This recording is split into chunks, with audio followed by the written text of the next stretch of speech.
Salam Gülçin xanım. Salam. Hər vaxtınız xeyirli olsun. Teşekkür ederim. Uğura doğru bir addım layihəsinin bugünkü qonağı keramika üzrə həm heykəltaraşlıq, həm rəssam Gülçin Aslanlıdır.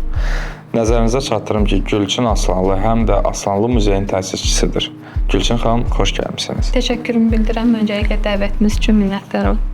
Layihəmizlə bağlı bir neçə maraqlı suallar olacaq sizə və ilk sualımız sizə odur ki, özünüz haqqında qısa məlumat verə bilərsinizmi? Yaradıcılıq yolunuz necə başlayıb? Əlbəttə, mən Gülçin Aslanlı, keramika üzrə həm heykəltaraş, həm rəssamam, eyni zamanda vitraj rəssamıyam və sənətdə vitraj sənəti ilə gəlmişəm. Artıq 10 ildən çoxdur ki, fəaliyyət göstərirəm və Aslanlı Muzeumunda yaradıcısıyam. Həm sənətçi olaraq bu sferada tanınıram, həm də korporativ olaraq istər özəl, istərsə də dövlət qurumlarının hədiyyələrini hazırlayıram. Çox gözəl Gülçin xanım. İkinci sualımız odur ki, rəsmlər və əl işləri hazırlayarkən sizi nə ilhamlandırır? Ümumiyyətlə bütün sənətçiləri düşünürəm ki, duyğuları daha çox ilhamlandırır. O öz istər şəxsi həyatında, istər ümumiyyətlə həyatında yaşadığı bütün enişli, yoxuşlu, bütün sevincləri, bunların hər birini öz sənətində bildirir və bundan əlavə olaraq məni sənətdə ilhamlandıran daha çox tarix, din, müəyyən əfsanələr, bu tip mövzular çox marağımı çəkir və öz əl işlərimdə də buna geniş yer verirəm. Tamam. Yeni bir məhsulun ideyası necə yaranır? Bu spontan olur sizdə, yoxsa əvvəlcədən planlaşdırılmış prosesdir? Daha çox spontan olur.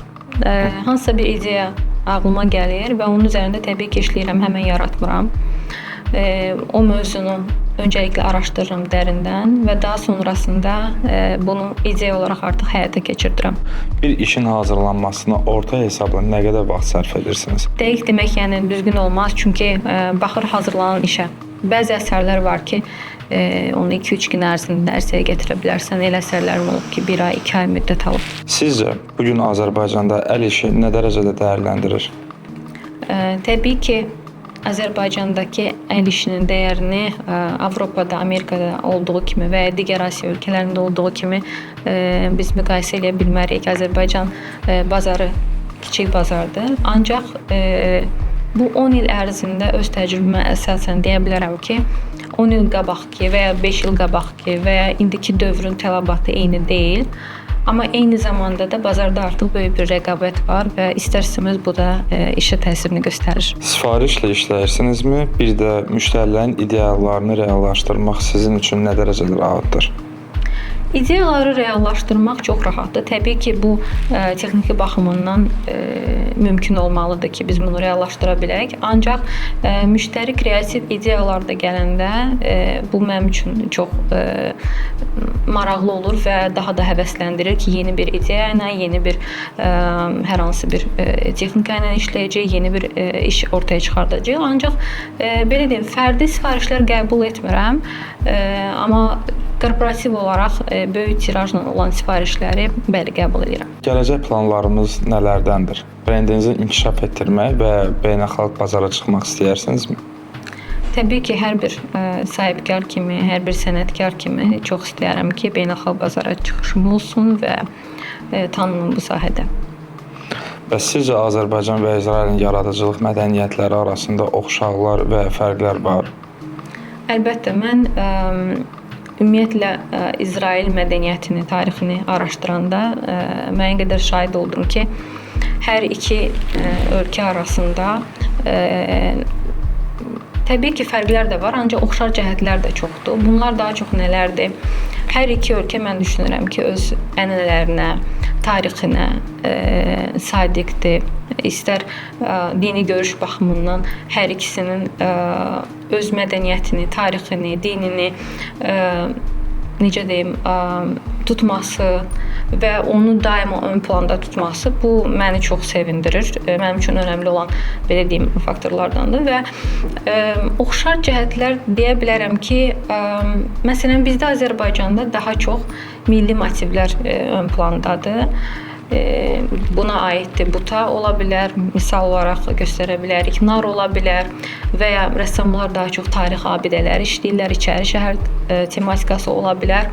İsraildə isə biraz fərqli yanaşmadır. Məsələn, David ulduzu, Hamsa var və bunlar mənim marağımı çəkir. Ümumiyyətlə yeni hər hansı bir mövzunu işləmək mənim üçün maraqlıdır və ən əsası əl işlərində, arxa planda o mövzunun hər hansı bir hekayəsi olması bu məni daha çox həvəsləndirir onu işləməyə. Bəs Gülçin xanım, İsrail brendləri ilə əməkdaşlıq və Azərbaycan-İsrail layihələrində iştirak sizin üçün maraqlıdırmı? Əlbəttə elə bu səbəbdəndir ki, artıq bir müddətdir ki, Azərbaycan-İsrail ticarət evində məhsullarımız satışdadır və düşünürəm ki, gələcəkdə çox uğurlu layihələrimiz olacaq. İşlərinizi İsraildə sərgilərdə və ya marketlərdə təqdim etmək istərdinizmi? Təbii ki, çox istərdim. İsraildən gözəl təkliflər olarsa, niyə də olmasın? Çünki bildiyim qədərilə İsraildə də insanların əl işləri marağı böyükdür. Bunu mən öz belə deyim, bu 10 illik iş təcrübəmdə də çox görmüşəm. İsraildən olan müştərilərim çoxdur və onların daima mənim kolleksiyalarıma, əsasən də David ulduzu kolleksiyama böyük marağını görmüşəm. Çox gözəl.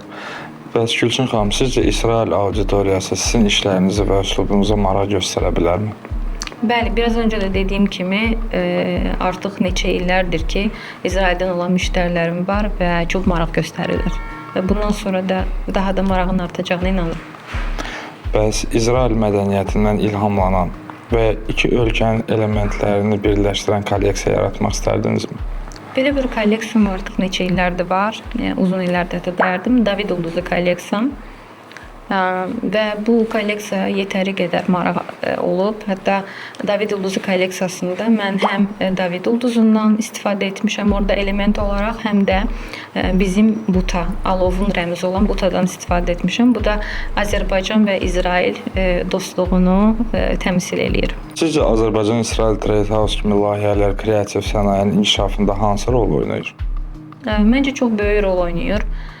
Bunu həm sənətçi olaraq, həm sahibkar olaraq deyə bilərəm ki, hər bir sənətçi istəyər ki, başqa bir dövlətdə öz işi tanınsın və Azərbaycan-İsrail ticarət evi də bu belə deyim işin öhdəsindən məncə layiqincə gələcək. Son sualımız, yaradıcılığa başlamaq istəyən, amma çəkinən insanlara nə məsləhət verərdiniz?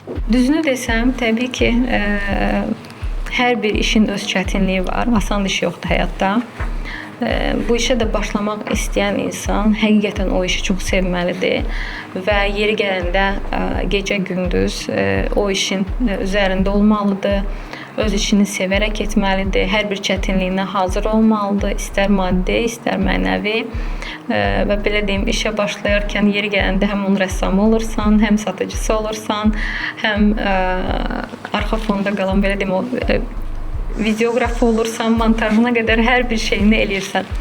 Və buna hazır olmalıdırlar. Amma əgər həqiqətən ürəkdən sevirlərsə, mən düşünürəm ki, düşünmədən addım atsınlar. Çünki bir işə başlamağın ən əsas birinci belə deyim, böyük addımdır. Addım attınsa artıq işin yarısını görmüş deməksə. Çox sağ olun Gülçin xanım. Mən Şad oldum sizi tanımağa və sizinlə maraqlı söhbətə görə təşəkkür edirik. Mən təşəkkür edirəm. Aslanlı Museum şirkətinə gələcək fəaliyyətində uğurlar arzu edirik. Yeni tərəfdaşlıqları və Azərbaycan-İsrail istiqaməti əməkdaşlığın inkişafında əhəmiyyətli nailiyyətlər arzuluyuruq. İnanıram ürəkdən buna. Mən təşəkkür edirəm bir daha dəvətiniz üçün.